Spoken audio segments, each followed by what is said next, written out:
রায়হান ভাই আপনার নামের পাশে আগামী সদর মন্ডলের পক্ষ থেকে হৃদয় আসবে, রসনা হৃদয় করো।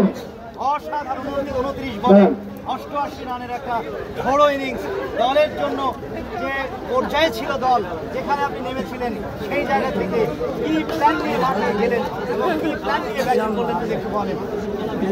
চুল আর ঝাঁটা এই দুটো মাঠে পালন করো।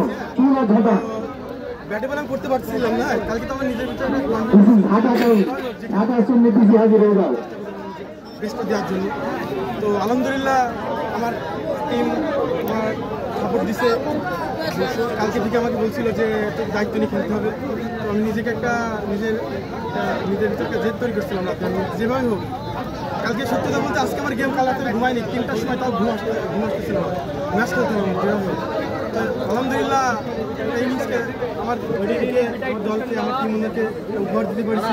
ইনশাল্লাহ এখন ম্যাচ জিতি নাই, বাট দুটো ইনিংস কীভাবে ইনশাল্লাহ আমাদের যারা বলিং লাইন তারা বলিং তারা ইনশাল্লাহ ভালো করার চেষ্টা করবে। ইনশাল্লাহ হাতে নিয়ে আমরা মাঠে যাবো এই বলে আমার অসংখ্য ধন্যবাদ রায়হান ভাই, দলের মালিক। এত বড় একটা সংগ্রহ